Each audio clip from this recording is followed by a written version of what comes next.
bueno, les decía que era un poco meditar en este mes de María sobre, en este caso, nuestra madre en el misterio de la salvación, ¿no? Un poco esa es la temática y bueno, que nos sirva para que en este mes de María meditemos sobre nuestra madre querida, ¿no? Así que Bien. lo escuchamos, padre. ¿No soy bajo? Perfecto, padre. ¿Se escucha Al bien? menos yo lo escucho perfecto. Yo a usted lo escucho muy bajo. Bueno, tiempos en que muy fácilmente nos ponemos apocalípticos. Y si ustedes ven la cantidad de páginas, WhatsApp, etcétera, muchas sobre los últimos tiempos, los mensajes, etcétera. Mensajes apocalípticos, de videntes, de etcétera. Bueno, todo más sencillamente, ¿no? Pero yo creo que lo primero importantísimo acá es tomar conciencia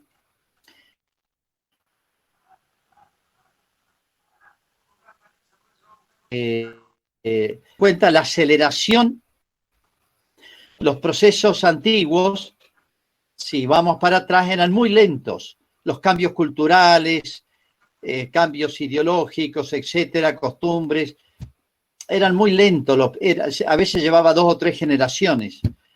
Ahora ustedes ven el cambio generacional, vemos 2 cambios, 3. Bueno, hay una aceleración de la historia por muchas razones. Bueno, y la historia es un proceso que la historia es como la historia personal, un ser vivo. La historia es como el gran proceso de algo vivo. La historia es algo vivo, ¿no? Es la última explicación de la historia, bien y el mal. Esa es la última explicación. Por eso la última clave de interpretación de la historia la tiene el cristiano. Aquel que no es cristiano, muy interesante, a mí me divierte ver algunos programas de opinión de gente inteligente que hacen análisis nacionales, internacionales, etcétera, y uno dice qué torpes que son, cómo ignoran cosas obvias, elementales, gruesísimas. Creo que una de las características de nuestro tiempo, como decía yo, es esa aceleración. Segundo rasgo de nuestros tiempos, seamos realistas, lo que nos toca vivir, es una especie de avance del mal. Yo no sé, hay que ser realista, ni optimista ni pesimista, la realidad. Pero hay un crecimiento del mal y yo creo que es muy notable. Y sobre todo hay que darse cuenta. Primer paso del cristiano, primera riqueza del cristiano es ser lúcido, pero con una lucidez sobrenatural.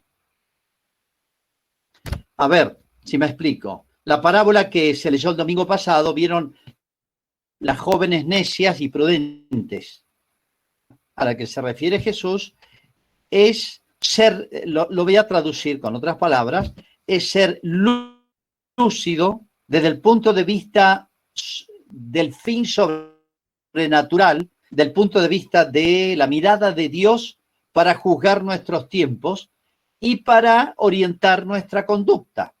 La prudencia ordena y nuestra conducta se ordena hacia un fin. ¿Ese fin qué? ¿Me lo impone el mundo, la ideología de moda o yo lo busco? Bueno, las necias tontas, no es que sean tontas intelectualmente, menos capacitadas, menos inteligentes, menos vivarachas.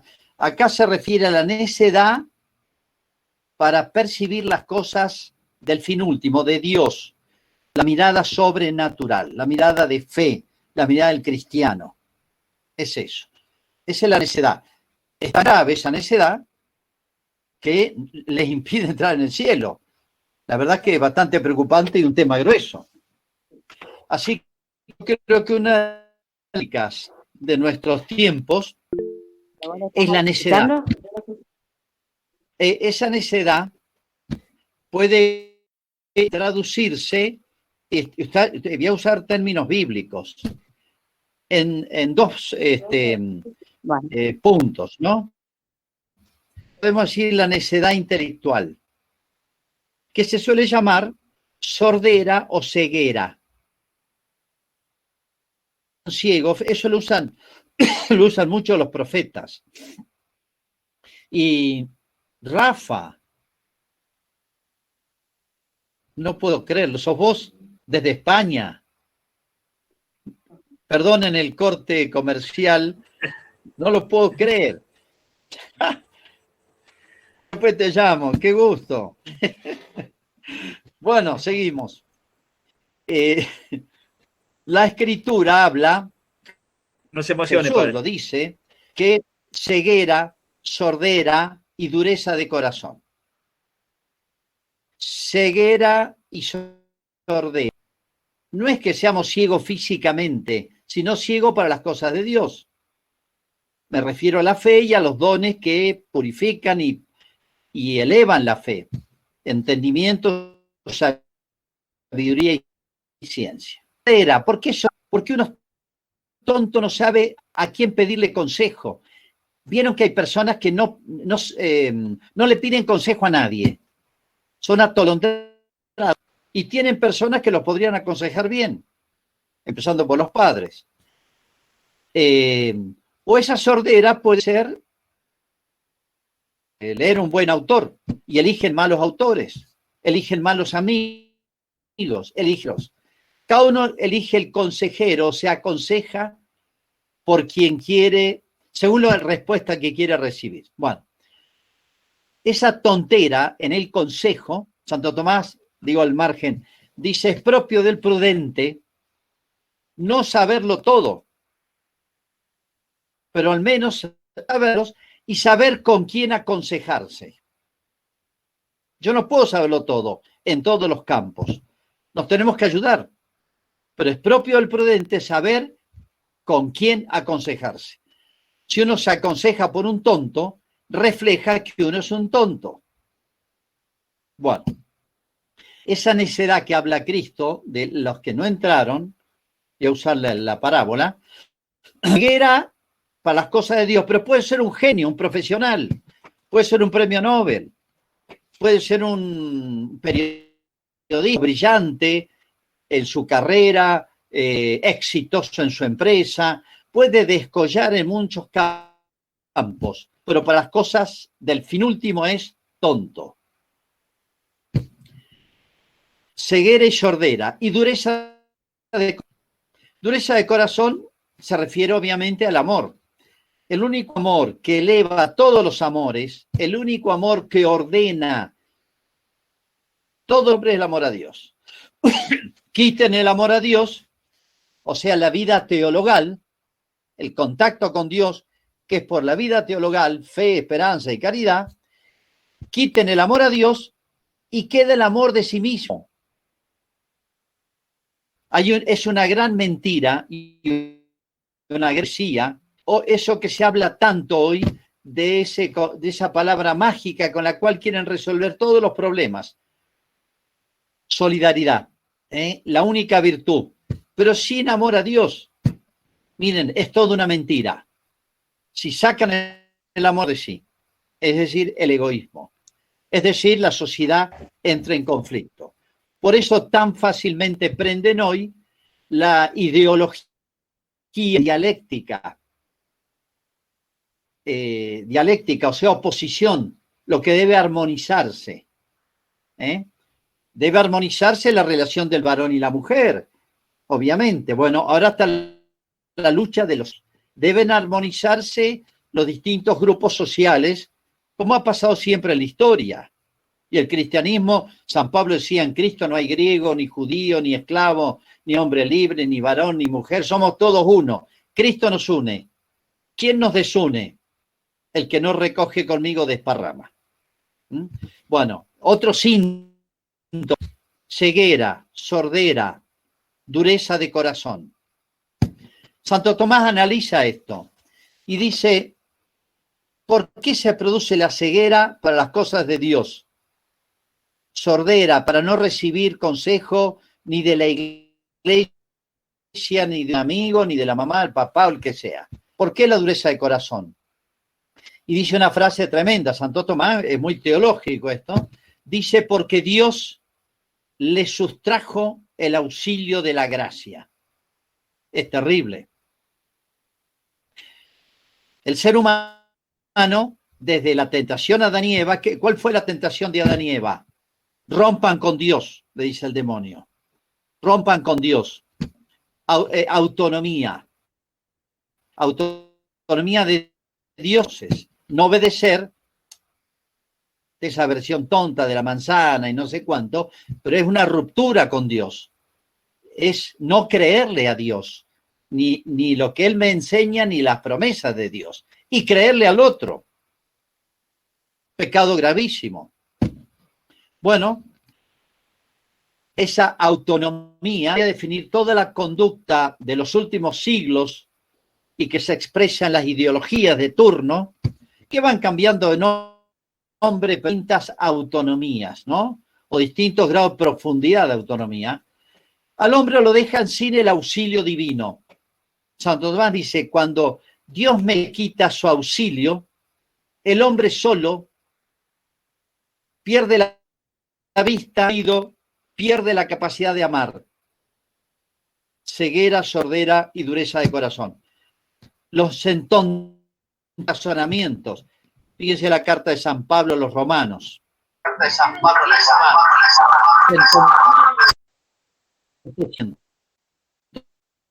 romanos. Y llegaron a tal absurdo, llegaron el uso del varón y la mujer, de manera que es lo que es la homosexualidad. Esto no se dice hoy, pero el tema de la homosexualidad, si lo estudiamos en la teología y la teología de la historia, es un signo que Dios nos ha sustraído la gracia y hemos caído en lo más hondo. El hombre sin la ayuda de Dios se entontece. Ser la ciencia, tecnología, ser grandes avances y logros tecnológicos, pero el hombre para las cosas más importantes se pone tonto. Fíjense por qué el diluvio y por qué Sodoma y Gomorra. Y no es un ejemplo mío tétrico, sino que lo pone Cristo.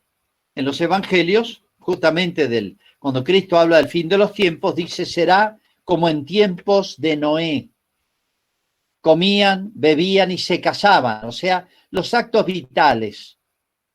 Eso hacen los animales también, ¿eh? Comían, bebían y se casaban, hasta que llegó el diluvio. Los sorprendió. No se dieron cuenta, los hombres del diluvio, que las cosas andaban mal. No se dieron cuenta, dice, los sorprendió el diluvio. El único que se avivó fue Noé, porque obedeció a Dios. Estaba en buenas relaciones con Dios, lo iluminó. En tiempos de el Sodoma y Gomorra, ¿se acuerdan? Abraham intercede por Sodoma y Gomorra, si hay 50 justos, no. Bueno, el pecado de Sodoma, y viene sodomía, de homosexualidad era. Y mandó fuego al cielo. ¿Cuántas personas justas habían? 4. Y destruyó 2 ciudades. Y Jesús dice, al fin de los tiempos, cuando venga el Hijo del Hombre, será como en tiempos de Noé, será como en tiempos de Lot, la destrucción de Sodoma y Gomorra. O sea, nos aproximamos a los tiempos que vivían los hombres en tiempo del diluvio y de Sodoma y Gomorra. O sea, lo estamos viendo y la comparación no es mía, la pone Jesús. Bueno,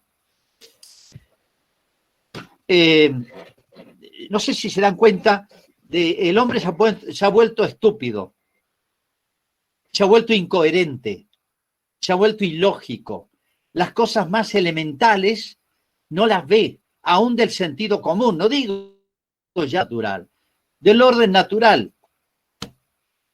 Podría poner 1000 ejemplos, chiquititos, medianos y gruesísimos. locales, nacionales e internacionales. El hombre está tonto, aún, no digo para las cosas espirituales solamente, aún para las cosas de sentido común. ¿Han visto que no razonan los chicos ahora? Se ha perdido la capacidad de atender. Por eso aprenden todos los disparates. Podría poner muchos ejemplos. Bueno, la ideología de género. Pura total. ¿Qué diría la ciencia? Esto va contra la ciencia. Pero no quiero ir a la ciencia, es una locura. La de los sexos, los movimientos feministas, es el suicidio de la humanidad. Es el suicidio de la humanidad. Y sin embargo, seguimos adelante. Legislamos a favor, se ve como un adelanto, como decía Isaías, el hombre cuando se pone muy tonto, al mal lo llama bien y al bien mal, a lo verdadero falso y a lo falso verdadero. Y cambiamos el nombre a las cosas. Bueno, o sea, la sociedad se está autodestruyendo, pero no es que nos destruya los marcianos, una invasión de Júpiter, nos matamos nosotros. ¿Hay tontera más grande? Podría seguir. Las directivas en la dirección de escuela, sin principios morales, una política sin moral. Acá lo vemos en el más alto nivel, con un descaro y una audacia y una caradurez. Y el pueblo es tan estúpido que los vota. Vota a delincuentes, vota a ladrones, y va y pone el voto. Bueno, sería interminable enunciar la estupidez, la colección de estupideces del hombre del siglo XXI, que se cree un genio por lo tecnológico. Pero en las cosas más humanas, no digo en las sobrenaturales, en las más naturales se ha vuelto estúpido. Habría que escribir un diccionario enciclopédico de las estupideces del siglo XX y XXI, de las contradicciones. Podría poner más ejemplos. Por ejemplo, todos los movimientos indigenistas. Uno se declara indio, se autopercibe como indio. Es una cosa de locos. Uno dice, la locura hoy tiene lugar en la sociedad, tiene lugar en la legislación, tiene carta de ciudadanía, tiene prensa, tiene apoyo político, tiene apoyo ideológico. Bueno, sería una colección de disparates interminable. Bueno, habría que ser también a la iglesia. Nos toca más íntimamente. Yo podría decir esto. Hay dos cosas que uno las ve adentro, y digo para los católicos, sacerdotes, digo obispos, digo la iglesia en un sentido lo que se maneja más dentro del campo más íntimo de la iglesia, no en el mundo. No hay una percepción de la crisis, hay una especie de optimismo a costa de la realidad. Todo anda bien. Fíjate, este Papa estaba, ahora ya no sé en qué número estaba entre las 10 personas más influyentes del mundo, que la prensa más aplaude. ¡Qué maravilla! Razonar así es una estupidez. Uno ve dentro de la iglesia no hay percepción de la crisis. No, después del Vaticano II lo he escuchado décadas. Todo ha cambiado. Antes ya van a mejorar. Ya va a venir la pregunta. ¿Dónde está lo malo? ¿Y cómo se pone remedio a eso? No hay percepción de la crisis. Tontera, ceguera, sordera y dureza de corazón. Es más, podría poner muchos ejemplos. A las más mejores iniciativas, la misma iglesia no las percibe y las persigue. No las percibe y podría poner muchos ejemplos. En la elección de obispos, dentro de las congregaciones religiosas, han destruido los carismas. No existen más los jesuitas, ni los franciscanos, ni los salesianos, ni los dominicos. Existen algunos dominicos, algunos jesuitas y algunos salesianos. Las órdenes siguen poniendo la imagen dictadores, pero ya no hay ninguna relación con el carisma, la obra y lo que quisieron e hicieron los fundadores. Podríamos analizar todas las órdenes religiosas. Bueno, las universidades pontificias. Ahí se forma toda la élite intelectual y los obispos, los cardenales, todos. Yo he estado en las universidades pontificias, he recorrido estudiando. Miren, el 90% es un desastre. Ahí está la inteligencia de la iglesia. Bueno, la iglesia no percibe su crisis, no va a poner los remedios. Si yo hago un mal diagnóstico, soy un médico y hago un mal diagnóstico, voy a poner mal los remedios. Y la iglesia está débil. Basta escuchar los programas de radio, yo a veces lo escucho a propósito, de las emisoras católicas. Son tan tontos que yo digo, el diablo le debe pagar la luz, le debe pagar todos los derechos, le debe...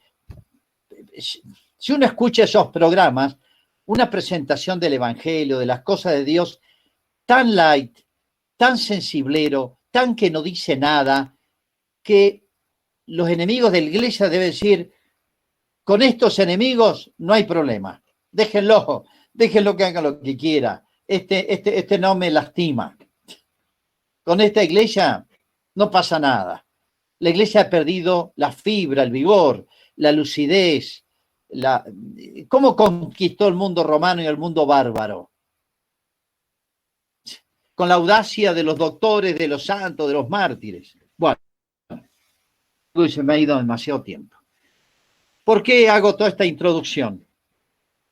Miren, en este conflicto de dos banderas, en el lenguaje de San Agustín, San Ignacio, es una batalla, no es un problema de economía, partidos políticos, hegemonía de la cultura europea, anglosajona, oriental, china, rusa.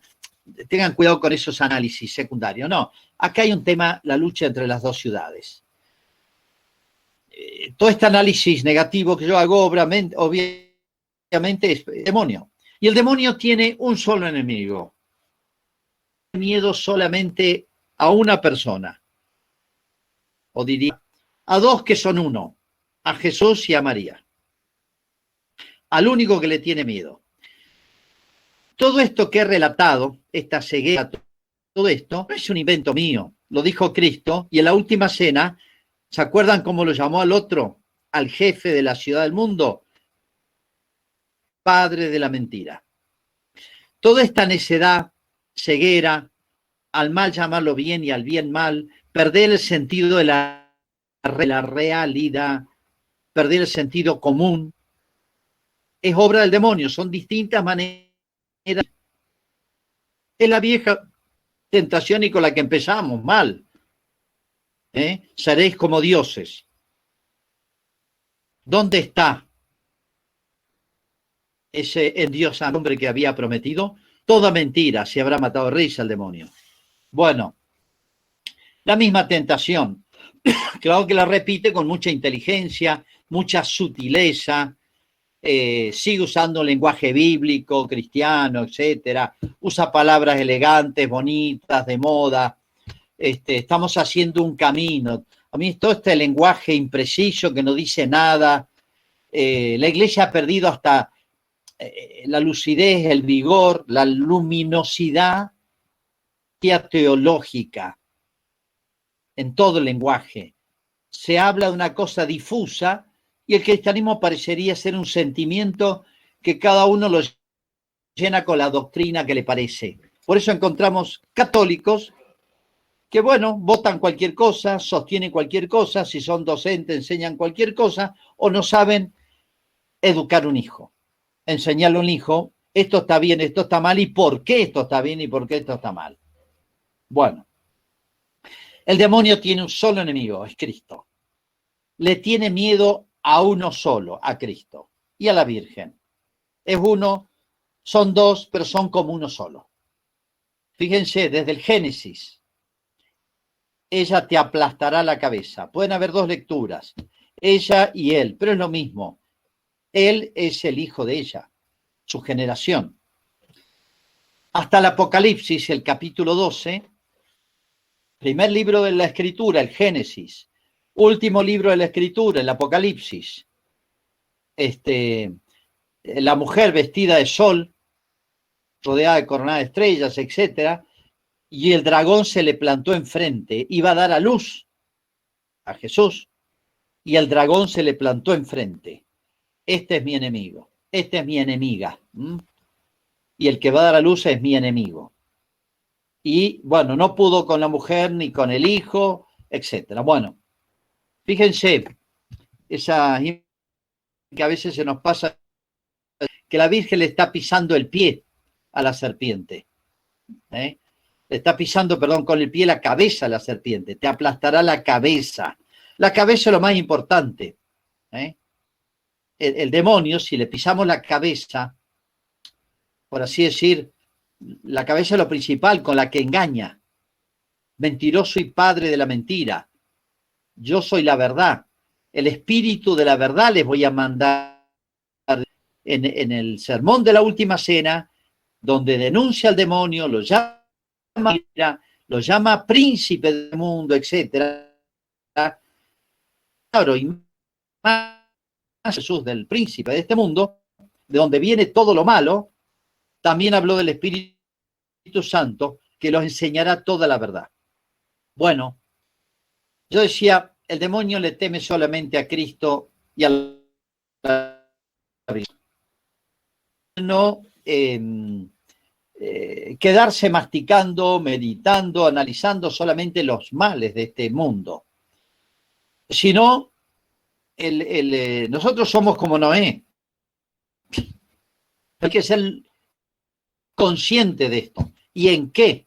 ¿Y por qué? Pero tenemos que ser como Noé, que supo hablar con Dios y Dios le dijo, mira, yo te explico cómo te va a hacer. El arca no es la iglesia. Tenemos que ser como Lot, que vivía en un mundo corrupto. ¿Se acuerda del episodio de los ángeles que venían como visitantes, los quisieron violar, ese episodio? Un mundo corrupto. Pero Lot oyó la voz de Dios, los ángeles, y se escapó de Sodoma. Y se salvó él, la esposa y los hijos, las hijas. Tenemos que ser como Lot, nos dice Cristo. Bueno, agarrarnos muy fuerte de la Virgen. No hay un alma devota de la Virgen. Bueno, vuelvo a la idea. Hay que ser muy lúcido de los males de hoy. El cristiano tiene las posibilidades de ser lúcido, con la lucidez más alta que la fe, se llama la teología. Y no hace falta, tendría que... a veces somos demasiado para un buen análisis de lo que está pasando y va a pasar. A veces tener una especie de obsesión e ir a revelaciones privadas. Las hay, ciertas. Bueno, yo soy muy defensor de Fátima.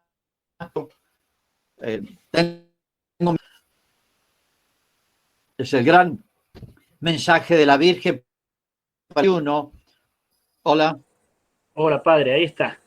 Bueno, Okay. Sí, conectividad suya, parece que hay un problema ahí. Padre, quedamos en el mensaje de Fátima, estaba hablando usted de la elocuencia de Fátima y demás.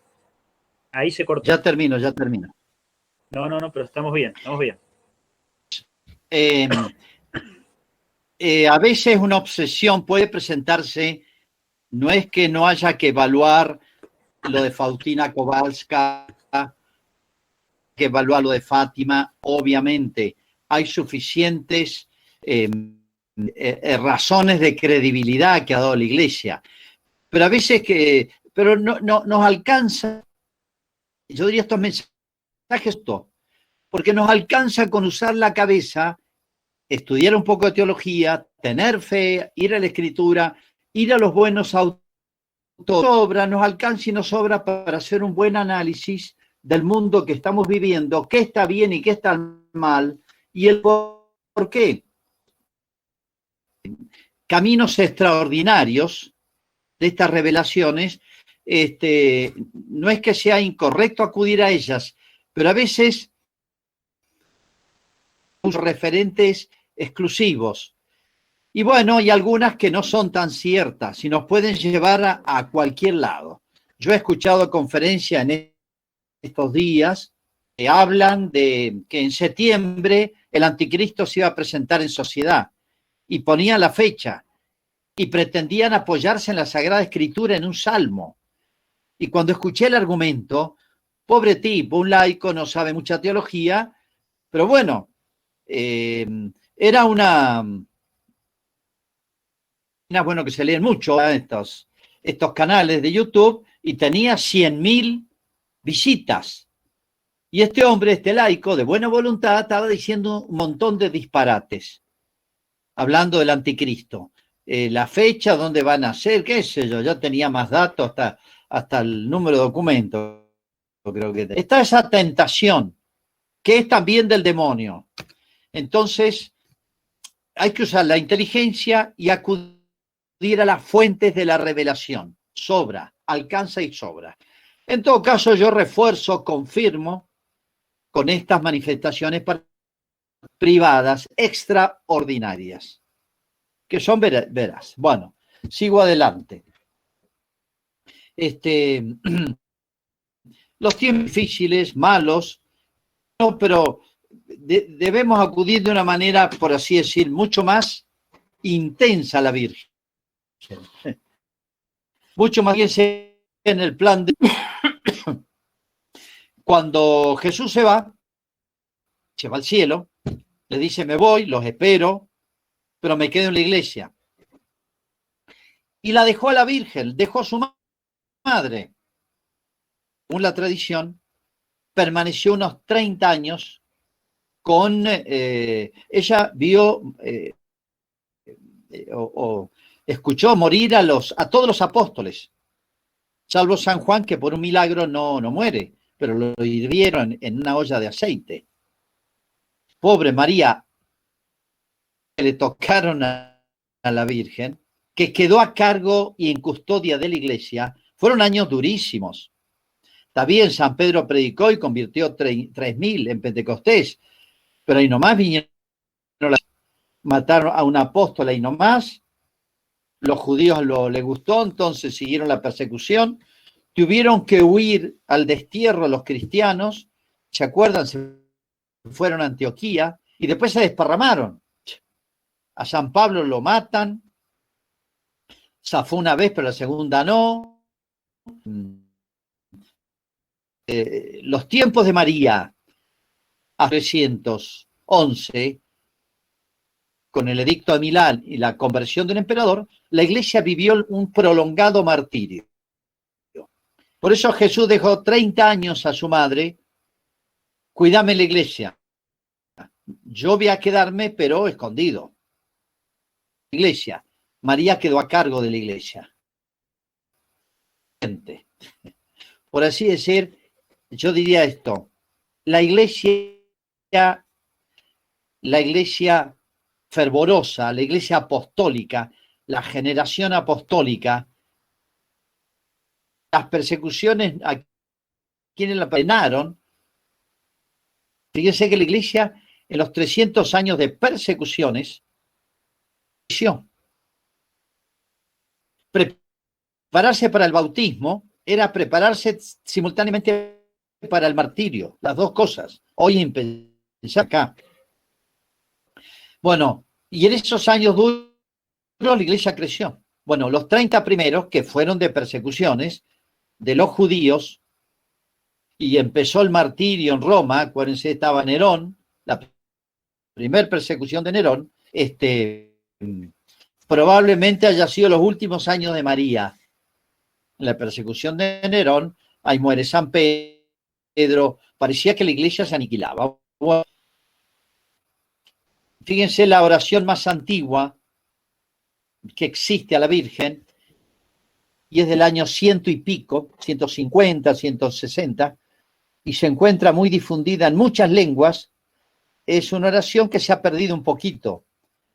Se llama en latín Subtum Presidium, que dice así: tu amparo nos acogemos, Santa Madre de Dios. Amparo nos acogemos, Santa Madre de Dios. ¿Por qué bajo tu amparo nos acogemos? Fíjense, esta oración expresa el sentimiento de la Iglesia de los primeros siglos. La Iglesia se sintió como niño en brazos de su madre. Ha sentido la protección de María. La protección de María, no contra el Imperio Romano. Imagínense, la Virgen no iba a pelear contra el Imperio Romano, ni iba a pelear contra el Sanedrín. Era una batalla teológica. O sea, la que sostuvo espiritualmente a la Iglesia fue María. Plan de Dios, Jesús quería que aprendiéramos, que experimentáramos el papel fuerte, vigoroso, que iba a transmitir a la Iglesia y lúcido la Santísima Virgen. La Virgen era más que los 12 apóstoles, o eran dos planos distintos, pero yo diría, si los 12 apóstoles mantuvieron su fidelidad y murieron mártires y cumplieron con lo que Cristo esperaba de ellos, esa la recibieron de María. Por eso la dejó, murió el último apóstol y murió, quedó a cargo de San Juan. No sé si San Juan cuidaba a María o María cuidaba a San Juan. Era un joven, ¿no? Bueno, bajo tu amparo nos acogemos, Santa Madre de Dios. No desoigas nuestras súplicas, antes bien escucharlas benignamente. O sea, María es como una madre que nos cuida. Eso expresa eso. Bueno, y doy un salto, y en la aparición de Fátima, Lucía, cuando le anuncian que los 12 primos van a morir pronto, me voy a quedar sola, dice, y la Virgen le contesta, y eso te preocupa mucho, no te aflijas, dice. ¿Qué es lo que le dije? Dice, mi inmaculado corazón, retengan esa manera de presentarse de la Virgen, mi inmaculado corazón será tu refugio y camino. Esas dos palabras, refugio y camino, sencillas, fáciles para entender por una, imagínense, Lucía, chicos que eran 7 y 8, tenían en pequeñito perfectamente. Que a través de pruebas que tú, estas palabras de la Virgen la consolaban. Bueno, se ha conocido hace poco todas las pruebas que pasó Lucía hasta su muerte de 90. Pasó enormidad de pruebas de todo tipo, espirituales, etcétera, humanas, de parte de la Iglesia, de parte de sus hermanas religiosas, etcétera. Bueno, dice que la promesa de María es la que fortaleza y consuelo para seguir adelante y llegar hasta el final, ¿no? Refugio y camino. Fíjense las dos cosas. Refugio, ¿qué significa? Refugio contra las inclemencias del tiempo, o estoy usando imágenes, o refugio contra los enemigos. Entonces, tenemos que ser muy lúcidos del mal y del malo. Lúcidos todavía, la única y el único, pero estábamos hablando de María, pero es una sola cosa. Asmo, la única a quien el otro le teme, le tiene espanto, sabe que le aplastó la cabeza. Entonces, basta acercarse a María para que se acaben los problemas. Refugio. Más conciencia del mal, más conciencia del malo, más conciencia del poder de María. Inmaculado corazón de María, le dice, será tu refugio y camino. Camino también es muy importante. El cielo, como diciendo, te voy a dar la lucidez, en términos de la última parábola del domingo, te voy a dar la prudencia de las mujeres estas que entraron en el festín, porque eran prudentes. O sea, yo te voy a mostrar, te voy a dar la lucidez sobrenatural, el espíritu sobrenatural. No es malo. Te voy a cuidar, te voy a dar la fortaleza y te voy a dar la lucidez, el camino del cielo. ¿Y cómo manejarse en este mundo? Con soltura. Porque de no vivir pensando que los cristianos somos como una especie de minoría acosada. Una minoría acosada por el mundo, por todo el infierno junto. Que venga el infierno junto. 5 cristianos, si estamos bajo el manto de María, si estamos bajo la protección de Cristo, que venga el infierno entero. El esquema es al revés. El que está acosado es el otro. La iglesia siempre es victoriosa. Y fíjense, Tomás lo dice la teología, dice, si Dios permite que el tiempo siga, que la historia siga, es porque quiere poner los malos al servicio. Me voy a explicar.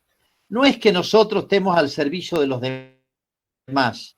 Al final, Dios permite el mal, porque del mal saca cosas buenas en beneficio de los elegidos. Ahora con claridad, porque a veces nos da la impresión de que el mal está venciendo al bien. Pero es al revés, lo que está pasando es al revés. Los malos están en función de los buenos. Dios permite la existencia del pecado, del mal y de los malos y de la acción del malo porque saca beneficio para los buenos, en paciencia, en virtud, en fortaleza, en crecimiento espiritual, etcétera. Cuando termina el mundo, cuando termine la historia, se van a dar cuenta. O sea que los que se vayan al infierno van a decir nosotros, Dios para templar las virtudes de los que están allá en el cielo. O sea, nosotros trabajamos y va a ser parte de su fastidio, su angustia, desesperación, etcétera, del infierno. Bueno, simpático, muy lindo Santa Teresa. Para contárselo a los chicos. Santa Teresa tenía 14 años. Inesperadamente, bueno, en aquella época. Ella, después que la enterraron, volvió a la casa. Dice que sintió de golpe la soledad, que no la va a ver más a la mamá en la casa. 14 años, imagínense. Sintió un vacío en el alma y una tristeza, claro, la ausencia de la madre, imagínense, un adolescente. ¿Qué hizo Santa Teresa? Inspirada se fue corriendo a la iglesia, a una imagen de la Virgen muy venerada en su parroquia, que todavía se conserva, y le dijo, perdí a mi madre, quiero que desde ahora seas mi madre. Se lo dijo, dice, con tanta espontaneidad, dice, que cuántas veces yo me he acudido pequeña, indefensa y frágil, pide al socorro a mamá, ¿vieron? Eso, mamá, un chico le pasa algo, mamá, lo hemos hecho todos. Santa Teresa, cuántas veces he acudido, dice a ella, me ha tornado así.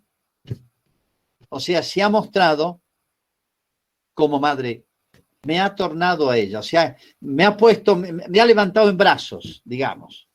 en términos, traducido en términos familiares, ¿no? Bueno,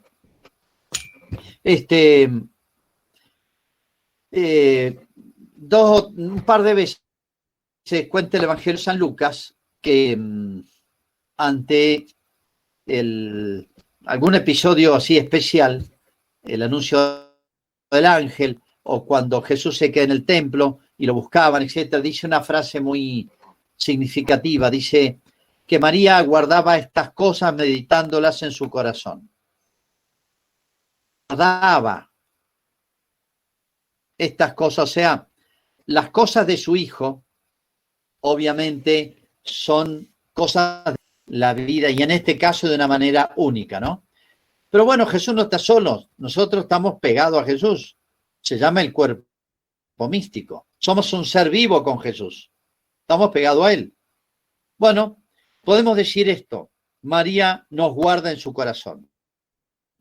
¿Y qué significa inmaculado? ¿Que no tiene mancha? No, significa eso, pero muchísimo más. El corazón de María será tu refugio y camino.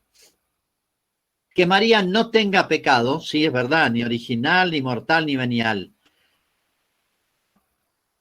Desde el punto de vista positivo, significa María es la que amó a Jesús y creció, lo voy a decir con un término físico, de una manera uniformemente acelerada. Y podemos decir el corazón de María es como una fuente de gracias. Y gracias significa luces, fortaleza, virtudes, amistad con Dios, victoria sobre el malo, camino al cielo, acelerar el camino al cielo. O sea, corazón inmaculado de María lo tiene que hacer temblar al demonio, alejar el mal, porque el demonio es todo lo contrario. Es el corazón más oscuro, nieblas, fuente seca, es aridez, bueno, todo lo negativo, es la soledad eterna. El corazón inmaculado con su sola presencia lo aleja. El corazón de María es el mal y el malo, es fuente de gracias inagotable, es fuente de amor para nosotros que nos abarca a todos, es tan grande que cabemos todos los hijos, ¿no? Y los conoce uno por uno. Y guarda en su corazón cada instante de nuestra vida, cada uno de nuestros problemas. O sea, en otras palabras, María en este momento está al tanto de todo lo que pasa en la Argentina, en el mundo, en cada uno de nosotros, en lo exterior, en lo interior. Estas cosas en su corazón. Hagamos como Santa Teresa, arrimémonos a ella y gritemos mamá, como cuando el chico se las ve mal, mamá, y nos va a pasar como Santa Teresa, me tornaba así, me levantaba en brazos. Bueno, gracias, me he extendido demasiado, una hora, así que quieren comentar, agregar, preguntar. Yo no tengo apuro. Padre. Excelente. Bueno, buenísimo. Eso le íbamos a preguntar si tenía algún tiempo para que les hiciéramos algunas preguntas. Yo había sugerido si querían en el chat y si no, bueno, simplemente habilitar el micrófono para que el padre escuche la pregunta que guste. Yo voy a anticiparme un poquito mientras ustedes van pensando, pero padre, conociendo obviamente la historia de nuestra madre iglesia, ¿no? A lo largo del tiempo, esta especie de crisis tan profunda que está viviendo, nunca antes había pasado una situación así, ¿no? Esto da la sensación de que, o al menos a mí particularmente, escucho de que pena, la sal ha perdido el sabor, ¿no? ¿Sí? Sí. ¿Me escucha muy, muy mal? ¿Ahí, padre? ¿Me escucha ahí o no? Sí, bajo, pero hola. Hago un esfuerzo y escucho. Bien, dele. La pregunta era si alguna vez la iglesia o anteriormente de nuestra historia había pasado por esta sensación, no sé, o realidad que tenemos de que como que la sal ha perdido el sabor o su función, ¿no? Sí. Muy característico de esta época, ¿no? Yo creo en este momento ha tenido la Iglesia distintas crisis, por ejemplo, crisis teológicas. Estaba fuerte en otros aspectos, de manera que las resolvió. Todas las herejías, sobre todo el arrianismo, el gnosticismo en la época de los apóstoles, que fue terrible, quiso infiltrar la iglesia. Y ya San Juan se pelea con los gnósticos. Infiltrarista. O el arrianismo, terminaron las persecuciones y un tercio de la iglesia arriana. Un tercio. Pero la iglesia tenía tanta vitalidad, habían doctores, habían grandes obispos, grandes teólogos, fervor del pueblo, el arrianismo lo reabsorbió. Cuando un organismo es muy fuerte, frente al coronavirus, por ejemplo,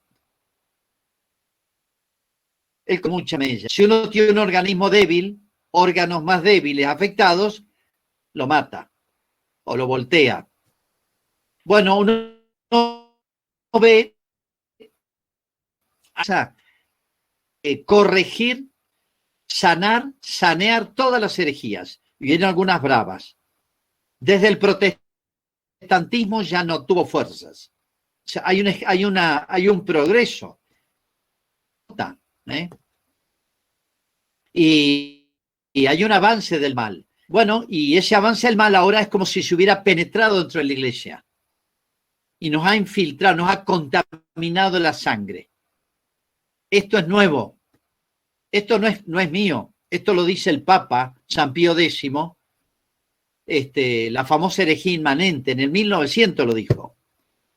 Lo que pasa es que, bueno, hemos tenido algunos momentos buenos, pero en este momento estamos la iglesia muy débil en sus grandes, por así decir, fuentes de donde mama su lucidez y su reacción, su capacidad de reacción, de salar. La sal se vuelve insípida, ¿no? Miren, si uno lee Santa Catalina de Siena, San Bernardo, San Juan, Santa Teresa, o sea, los grandes doctores, por eso son doctores, coinciden en algo. La iglesia en la cabeza para que pueda reformarse en los miembros. Pero cuando la cabeza está un poquito ciega o tuerta, el cuerpo lo sufre, no tiene tantas defensas. Bueno, sí, es decir, se ha universalizado este mal y sobre todo es lo que se llama la herejía inmanente. Ha penetrado en la sangre y uno, como yo les decía, en las órdenes religiosas están contaminadas con esta, por así decir, herejía moderna. Llama el moderno, sería un tema aparte para explicar. Las órdenes religiosas están aniquiladas, las universidades diluidas, la sal se vuelve insípida ahí también, pocos episcopados son lúcidos, no hay muchos obispos en el mundo lúcidos, no sé, San Carlos Borromeo, los grandes obispos que han marcado San Martín de Tours, qué sé yo, San Agustín, han sido a veces luminarias a veces de un continente, eran una luminaria en toda Europa, yo lo escuchaba. Bueno, hoy nos faltan, hay algunas lucecitas nomás. La sal se ha vuelto insípida. O sea, es cierto inédito, ha debilitado por dentro. Quien guste por ahí, entonces, que habilite el micrófono. Lo importante es que sea pregunta, ¿no? Lo que vamos a hacer. Porque no, a veces... Una consulta, un poco hablando también de de todos aquellos videos, ¿no?, que son más bien apocalípticos y todo. Hay dos particularmente que tienen un poquito tal vez más de prensa, si se quiere, que es Medjugorje y Garabandal. ¿Qué sabe usted de esos dos, de esas dos apariciones, si es que son así?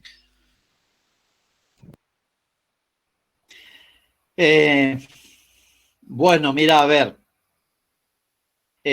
Yo Garabandal, no me hagas mucho caso de lo que voy a decir. Garabandal yo nunca lo tomé demasiado en serio, porque el episcopado no lo tomó en serio, el episcopado español. Es más, pasé en auto a sin pueblo y no entré. No sé si hubiera sumado algo. El otro con los curas, un video de Garabandal, y está tomando auge. Y personas serias defienden. Yo no lo había tomado demasiado en serio, pero me parece que es seria. Ahora ahí, a ver, el que tiene que aclarar las cosas no son los autores lejanos, devotos, etcétera.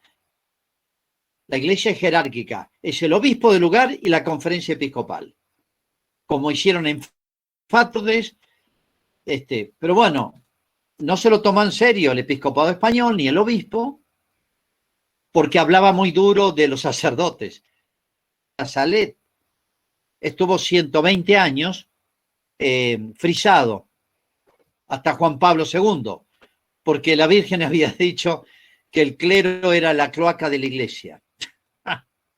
Entonces no les gustó, hicieron desaparecer todo el mensaje de la Salet. Y Juan Pablo II lo reivindicó. Bueno, pasan esas cosas. A mí no me extraña. Hay que ser lúcido, no es perder el respeto. Bueno, Garabandal, que se hagan buenos, están vivos los videntes todavía, creo, los principales. Y bueno, y recuperar el mensaje de Garabandal. Yo no puedo afirmar, porque me faltan datos y me faltan los informes serios oficiales. Medjugorje es una paradoja. Sobre eso he leído algo. La Santa Sede mandó a hacer informes. Hay informes muy positivos y hay informes muy negativos dentro de la iglesia. Por eso la iglesia va postergando el tema de Medjugorje. Bueno, esperemos un poquito más. En general, ha crecido, ha prosperado tanto Medjugorje, hay tantas conversiones, hay un buen espíritu que da la impresión de que sí, es auténtica aparición. Por eso, perdón que vuelva a Fátima, pero es una gracia que Fátima se haya aclarado. Hace años ya el tema de Fátima era indiscutible. Lamentablemente, esto se ha demorado un poquito más. Y la iglesia no se ha despedido con Medjugorje, todavía, oficialmente. Han intentado estudios serios y, repito, han dado conclusiones contradictorias. Entonces ha postergado el juicio. Padre, siguiendo un poco en línea de esto de las apariciones de María Santísima, Santiago pregunta acá en el chat, dice, Nuestra Señora del Rosario de San Nicolás, ¿es coherente con Fátima? Sí. Sí, sí. El Rosario, por lo que yo sé, la Virgen del Rosario de San Nicolás, todo el proceso fue muy, vieron cosas raras, nunca buscó protagonismo, el mensaje viene a la Argentina, la Virgen de San Nicolás. Tengo mis objeciones, esto puede darse, que no ha sido bien manejado el santuario.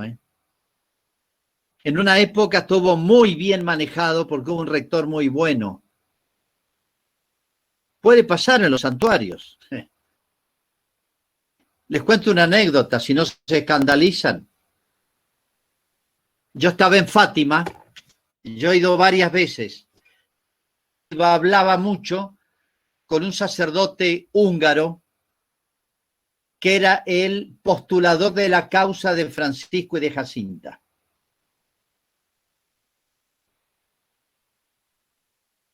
Fátima.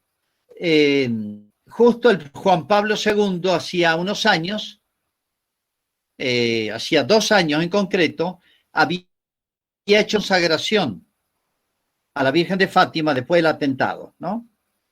Bueno, 25 de marzo del año 84 creo que fue. Le pregunté al postulador, ¿qué se hizo en el santuario de Fátima?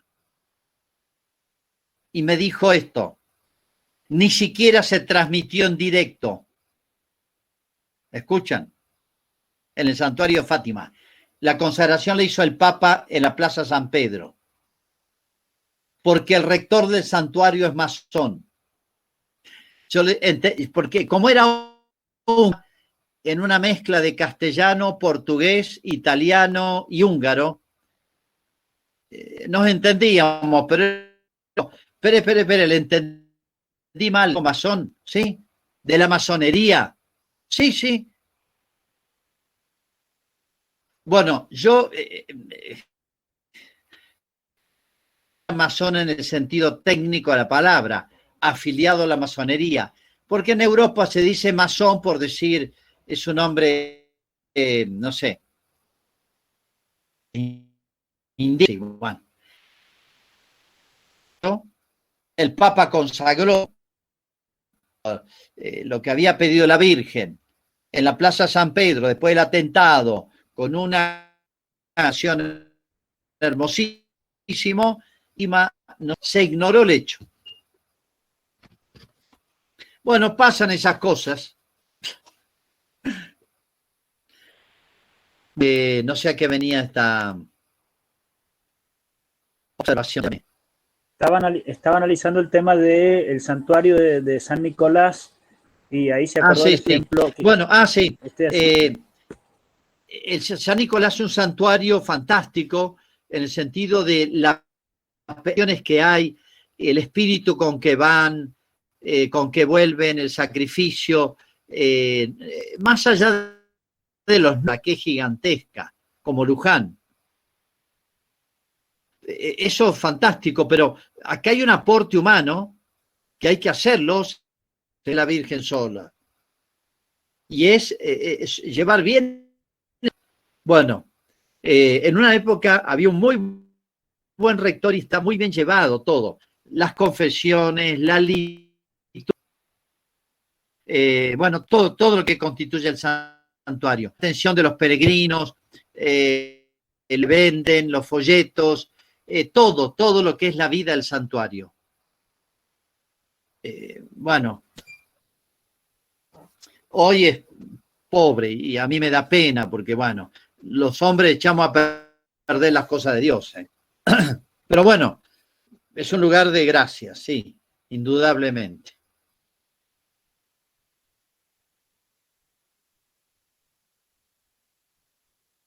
Bueno, aprovecho, otra pregunta más. Sí, a ver. Padre, soy Franco. Bueno, frente a la situación que se vive, yo tengo entendido de que la Santa Madre Iglesia se apoya en un trípode, ¿no? Que es la tradición de la Iglesia, el magisterio de la Iglesia y las Sagradas Escrituras para la evangelización del mundo. Pero como que se ve que actualmente el magisterio de la Iglesia está, por así decirlo, tambaleante en cuanto, digamos, o sea, en la Iglesia. Entonces, al cristiano, ¿qué le quedaría o cómo procedería frente a esta situación? No sé si me entiende. Sí. ¿Qué tenemos que hacer nosotros? ¿Qué tiene que hacer cada uno ante esta situación real? Mira, si la pregunta me la hiciera el Papa, le diría una cosa, pero no me la va a hacer a mí la pregunta.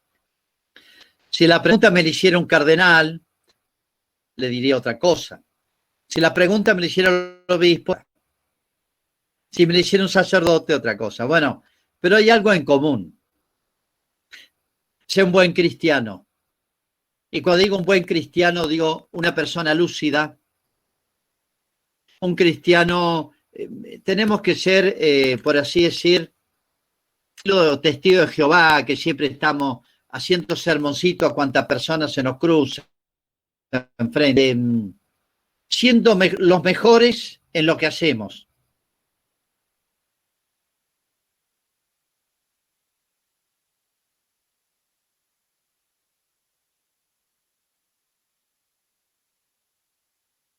Buena relación con los parientes que trago, con los que no trago, con los que piensan igual.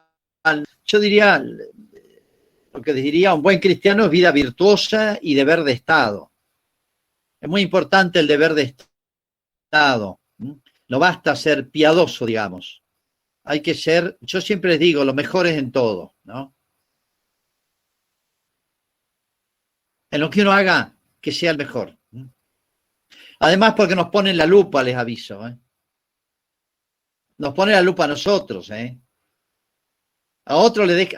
A Maradona estaban las elecciones de Estados Unidos y lo operaban a Maradona y era más importante la operación de Maradona, que ya parece un fantasma, no sé qué parece, Frankenstein, no sé qué es, que hay que esconderlo y que hay que, pobrecito.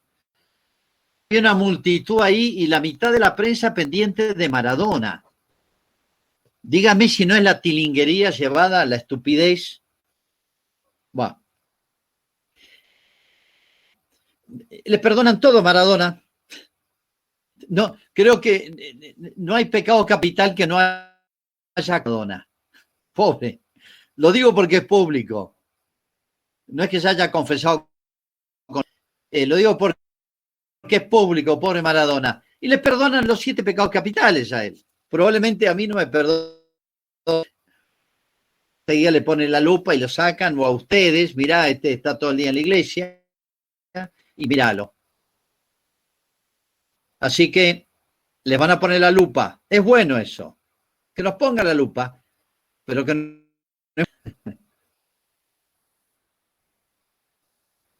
Padre, siguiendo con el tema de las apariciones de la Virgen, preguntan por acá qué opinión le merece la devoción a la Virgen de los 13 Cerritos de Salta. Y también dicen en segunda instancia, pregunta alguien más, sobre la misión de Mater Fátima, el sitio de Jericó que llevan a cabo, en el que se van uniendo mayor cantidad de sacerdotes conocidos como el Padre Carlos Pan, Padre Los Feudos. La Virgen del Cerro de Salta, no sé casi nada. Me cuentan que hay un buen ambiente, buen clima. No sé, no puedo opinar. Lo de Mater Fátima me parece muy bueno, el grupo de sacerdotes ese que está promoviendo mucho lo de el rosario, la consagración a la Virgen, el Inmaculado Corazón, etcétera. Yo exhorto mucho a leer todo Fátima, para no reducir Fátima a una historia piadosa. Es un fenómeno gigantesco y muy iluminador. Y no es que quiera vender mi libro, aunque lo pueden encontrar aquí en la parroquia. Bueno, el Padre Los Feudos, muy bueno, no lo conozco personalmente, le he escuchado algunas cosas de él, muy buenas, muy buenas. Ahí aparece un amigo de España que se llama Rafael Ortín, y tal vez podría decirnos algo sobre Garabandal. Buenas trasnoches. Es una gran alegría, padre. Sí, en España está 1:30. medianoche. Bueno, pues aquí de Garabandal no se decía nada, pero cuando vi la película, que a lo mejor el mismo que lo dicen, y la niña lee la carta esa, hablando de la prevaricación del clero y de los obispos, me lo empecé a creer. porque efectivamente en los años 60 era impensable. Al final de la película, el obispo es el argumento que le da a la niña como que son falsas las apariciones, pero claro, visto actualmente, ese mensaje ha sido cierto, ha sido una profecía. Por otra parte, lo de Medjugorje, estuvimos hace un par de años allí,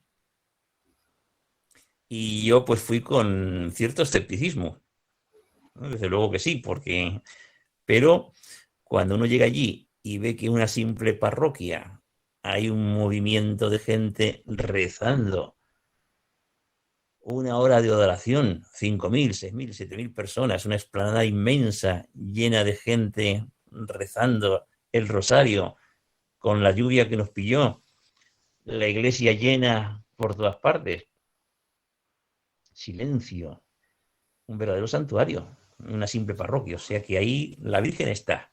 Que haya revelaciones, que haya apariciones, en fin, no lo puedo certificar, pero si las hay, mensajes privados o... Sí, sí, montones de confesiones en muchos idiomas, colas para confesarse. Es impresionante. Yo no he visto ninguna parroquia así, ¿eh? No sé. Supongo que en San Rafael no tendrán tantas confesiones, pero en Medjugorje era impresionante la gente que iba y se confesaba. Así que ahí la Virgen sigue actuando, es verdad. Y muchas gracias por su conferencia, padre. Es una alegría siempre escucharle y verle. Les presento le decíamos el gallego, no es gallego, un gran amigo español, médico, que estuvo muchos años en Mendoza, gran dirigente de Acción Católica, dejó huella,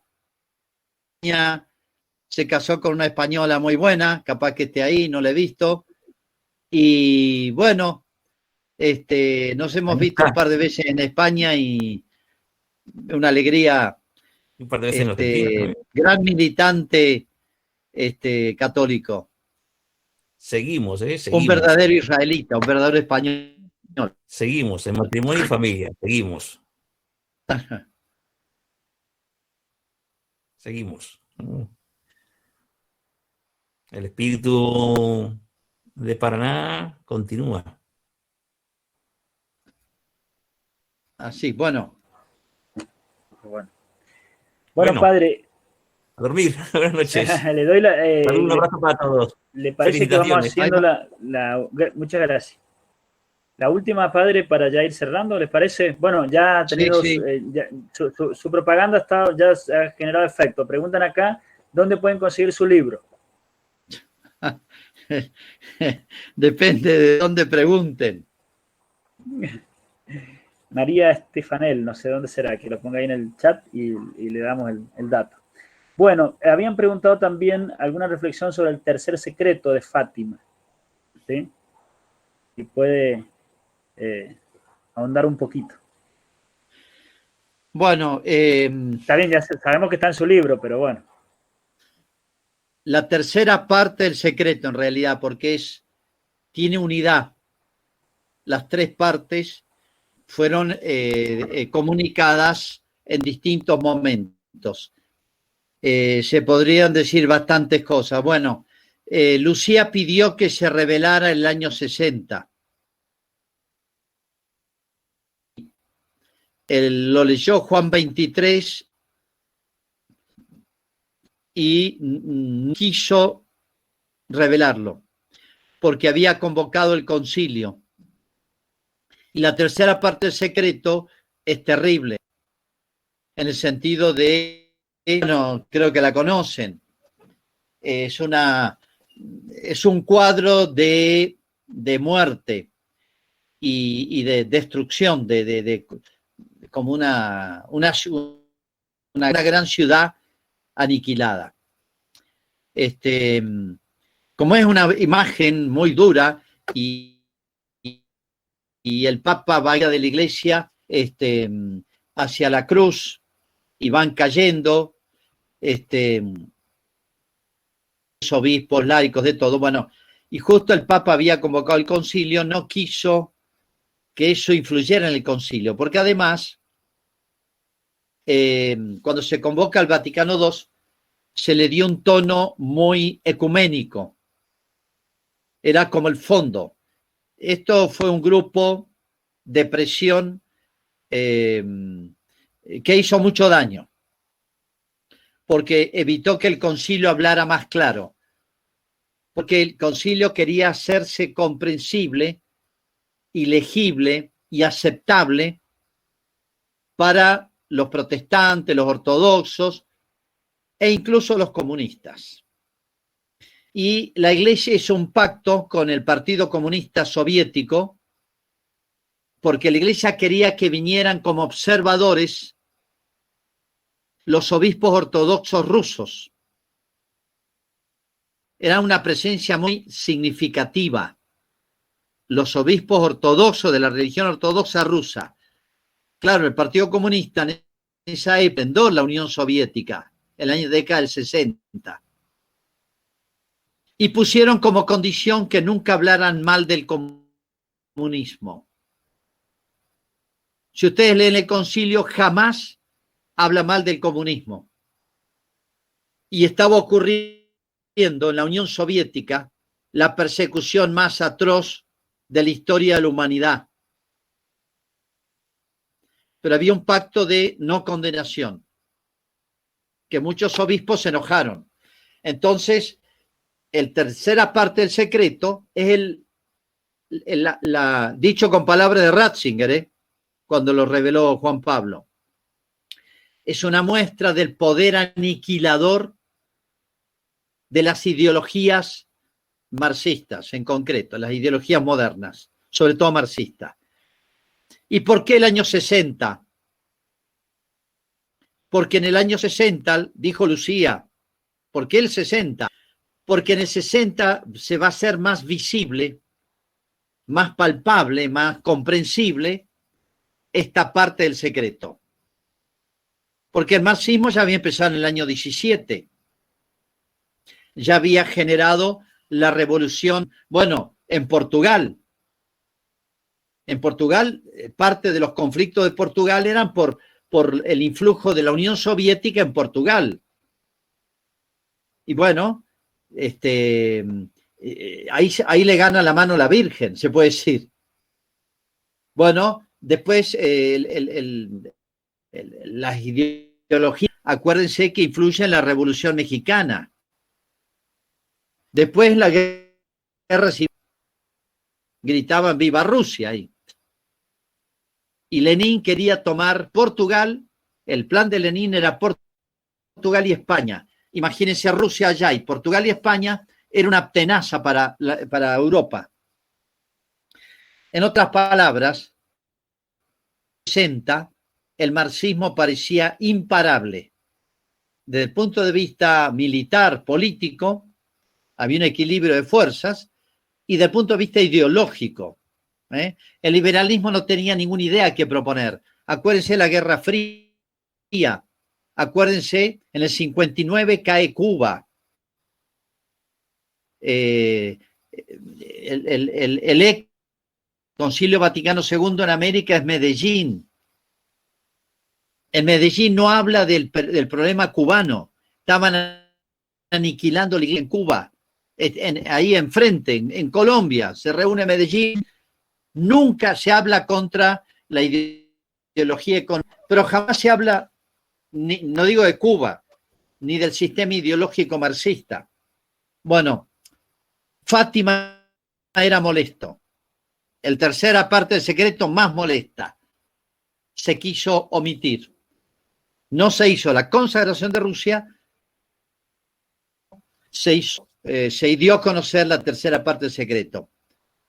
Cuando ocurre el atentado, el día de Fátima, que había estado en el concilio, que había experimentado los males de la Unión de la ideología marxista, da a conocer la tercera parte del secreto, el mundo. faltó el dato de Rusia, pero es otro tema aparte. O sea, tenemos una deuda con Fátima. Eso que decías, Pancho, la sal que no sala. La iglesia estuvo débil. No confía en las fuerzas internas que tiene de Cristo y de la Virgen. Es como confiar más en la diplomacia, lo que se llamó en esa época la Ostpolitik, la política con la Unión Soviética de distensión, pero esa la ganaban ellos, ¿no? Entonces, la tercera parte del secreto y la consagración de Rusia tienen, no sé cómo decir, ya se dio a conocer y, bueno, ya había casi ocurrido, pero sigue ocurriendo. Y bueno, nos hubiera ayudado mucho y le hubiera dado otro tono al concilio y a la iglesia, sobre todo, de tomar conciencia del poder aniquilador de las ideologías que estaban infiltrando disimuladas, camufladas, con otro lenguaje, la Iglesia Católica. Y en América lo hemos vivido en toda la guerrilla, ¿no? Pero se ha vivido de distintas maneras en todo el mundo. Ahora sí, padre, última ya. Para redondear, por sí, si no. Sí. Ratzinger sintetiza la tercera parte del secreto como un cuadro del poder de las ideologías contemporáneas, aniquilador de los cuerpos, de la sociedad, de las naciones. Muchas naciones serán aniquiladas, había anunciado la Virgen, de las y de las almas. Padre, última pregunta que había quedado ahí atrás en el chat. Si hay algún milagro que permita que Lucía de Fátima sea en algún momento canonizada. No escuché. Si hay algún milagro, pregunta Santiago, si hay algún milagro que permita que Lucía de Fátima sea en algún momento santa, sea canonizada, llevada a los altares. Está bien. Mire, yo creo que la tienen que beatificar y canonizar. Ahora, Lucía es molesta, es un personaje molesto. No es como este chiquito que beatificaron el otro día, Acutis, que es más inocente, las frases de él son muy inocentes. Hermosa para un pibe, para nuestros jóvenes. Ahora, Lucía tiene frases muy duras, y van a presentar una Lucía, a ver, yo quise contactarme con el postulador de Lucía y me fracasaron todos los intentos. Tiene unas memorias que no se han publicado y que están inéditas porque son muy críticas y muy, no sé cómo decir, ella muy honesta, duras de la iglesia de su tiempo y de la jerarquía incluso. Así que temo que se demore la causa Lucía, como ha pasado, por ejemplo, no se quiso durante muchos años canonizar los mártires de la guerra española, ni de la Revolución Francesa, ni de la guerra mexicana, porque decía que se iba a mezclar, hasta que llegó Juan Pablo y esa división de política y religión que es falsa, beatificación y canonizaciones masivas de los de la Revolución Francesa, Española y Mexicana. Es ese que tenemos los católicos, yo diría, esa debilidad frente al malo, que no tenemos que tener, frente al mundo, que no tenemos que tener. Nosotros seamos muy talentosos, seamos muy organizados, somos un desastre para todos los católicos. somos desastrosos. Yo admiro la perseverancia de todos los grupos y la coordinación de todos los grupos ideológicos que trabajaron con la pandemia. Estaba todo el mundo distraído con el virus y estos trabajaban en cultura, en educación, seguían adelante. Y nosotros paveando. Nuestra familia jugando la PlayStation y yo le admiro eso. Los apóstoles dormían y el único que estaba despierto era Judas y todo el Sanedrín. Y los apóstoles durmiendo. Así que bueno, me olvido la pregunta. Muchas ¿Para gracias, dónde apuntaba? padre. Muchas gracias. No es un reproche nos da a mucho ustedes. ánimo esto. Es una exhortación a que nuestra fuerza no es lo humano, no es nuestra capacidad de organización, de coordinación, no es que no haya que hacerlo. Dios cuando hace milagros pide los peces, pidió que llenaran los cántaros de agua y hace el milagro. Pero digo, la iglesia tiene una capacidad. La iglesia quiere en una generación da vuelta el país. Si quiere, en una generación da vuelta. No es que no tenga fuerzas, puede. Fallamos los hombres. Pero bueno, ánimo, porque ese es el optimismo cristiano. Tenemos una riqueza que nadie tiene. Padre, en Buenos Aires el libro, ¿dónde lo consiguen? En Buenos Aires, en Gladius, creo que está en la calle Mitre, no me acuerdo la dirección, por ahí. A ver, ya que están, les doy a lo mejor la dirección y todo. Bartolomé Mitre, 1921. La librería Gladius. Bueno, en Mendoza, mándenme un WhatsApp, yo los contacto con el que los vende. Bueno, en San Rafael, ¿dónde los tiene? Sé que las parroquiales. Bueno, y acá en Malargüe, en una humilde librería de la parroquia. Si no, manden padre, un WhatsApp y yo los contacto con... De más está decirle el agradecimiento y obviamente ahí lo ponía recién en el chat, si usted tiene tiempo en semanas próximas, le ha parecido bueno esto, por momento hubo más de 70 personas conectadas, escuchándolo, y bueno, sería muy lindo repetirlo, quizá con otra temática, bueno, todo depende de sus tiempos que sabemos que siempre son complicados. Así que le agradecemos mucho, Bueno, le pedimos su bendición. Bueno, gracias a ustedes.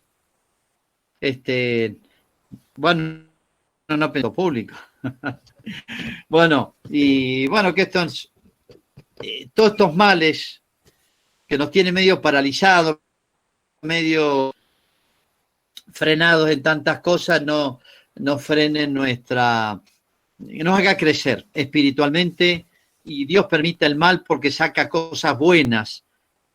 Piensen todos, cada uno de su lugar, qué cosas buenas podemos sacar de todo esto que está pasando. Bueno, gracias y que Dios los bendiga a todos. En nombre del Padre, del Hijo y del Espíritu Santo. Hasta pronto. Hasta la próxima. Bueno, Saludos a todos y cada uno en particular.